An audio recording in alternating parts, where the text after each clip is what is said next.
Allahu Allahu Allahu Allah Allahu Allahu Allahu Allah. علم الطب، الهندسة، الكيمياء، الفيزياء، جيولوجيا، هذا كله فرض كفاية. إذا قام به جماعة من المسلمين سقط عن البقية. Maka ilmu dunia semuanya yang disebutkan, baik ilmu geografi, ilmu kedokteran, ilmu biologi dan lain sebagainya, itu semuanya hukum fardu kifayah. Kalau satu orang saja sudah belajar, itu kita sudah terlepas semuanya. Akan tetapi sebaliknya berbeda dengan ilmu-ilmu agama seperti tata cara salat, itu semuanya fardu ain. لذلك نشغل تفكيرنا دائما كيف نكون من أهل الفوز في الآخرة. Maka bagaimana kita menjadikan manusia yang mendapat kemenangan di negeri akhirat? كيف نفوز وننجح في الآخرة.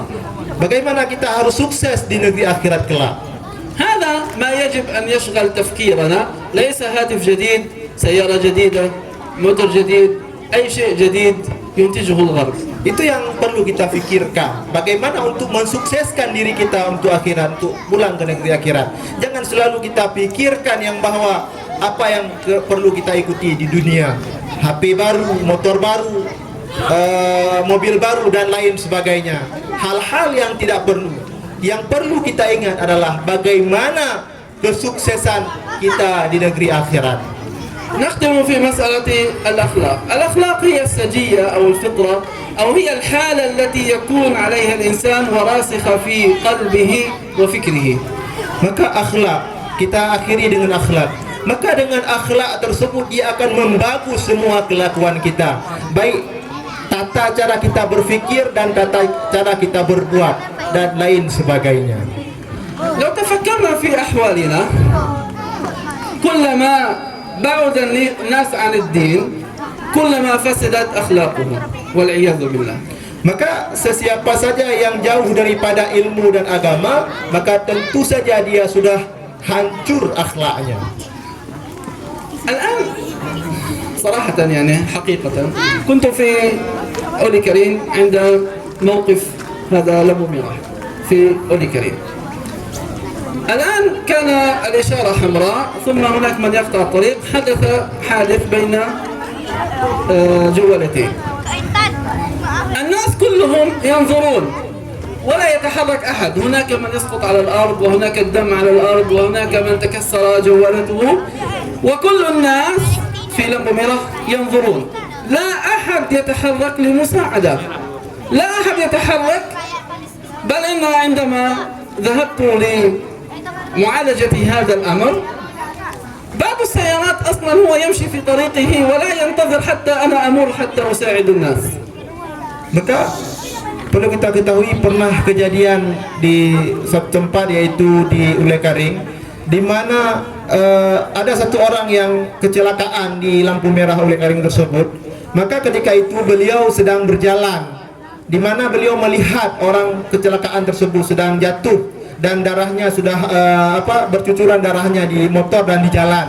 Sehingga beliau mendirikan motornya di samping jalan, beliau membantu orang yang sedang kecelakaan tersebut. Akan tetapi orang-orang lain yaitu ingin berebut-rebut, yang lainnya ingin berebut untuk berjalan terus. Enggak ada satu orang pun yang mau membantu orang yang sedang kecelakaan tersebut. Bahkan beliau yang sedang membantu orang kecelakaan ini mau ditabrak oleh mobil-mobil yang lainnya yang ingin menerobos lampu tersebut. نحن نعلم أن هذا ليس المجتمع، يعني هناك حالات يعني أفضل بكثير بفضل الله سبحانه وتعالى. الخير في أمتي إلى يوم القيامة.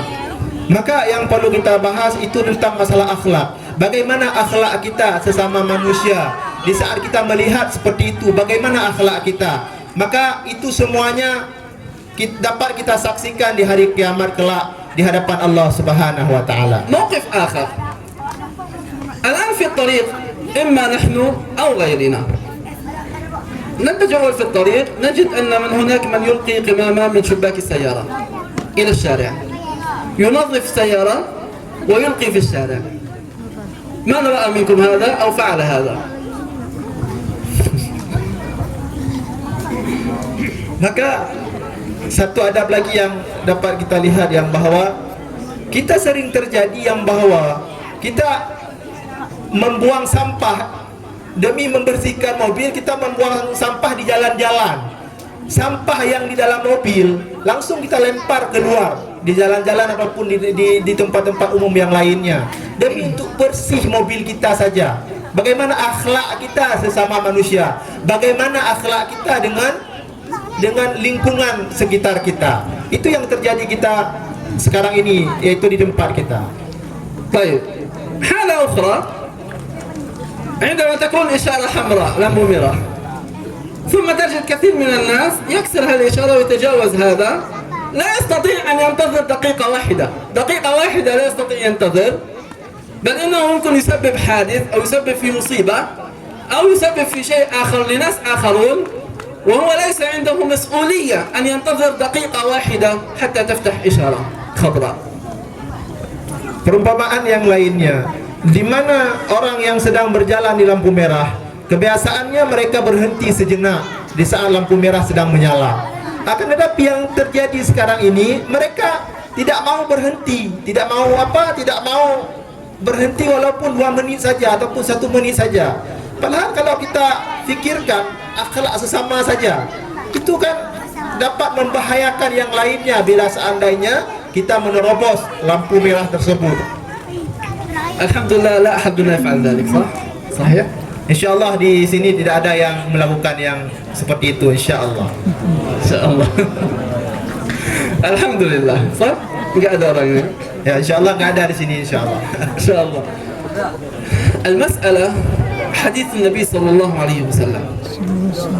Nabi sallallahu alaihi wasallam يقول أقربكم مني منزلا يوم القيامة أحاسنكم أخلاقا.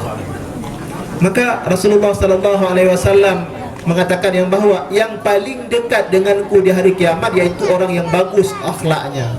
تخيل كلما كانت أخلاقك جيدة كلما اقتربت من النبي صلى الله عليه وسلم يوم القيامة كنت معه حتى تكون بجانبه أكمل الناس أخلاقا يوم القيامة في صحبة النبي صلى الله عليه وسلم.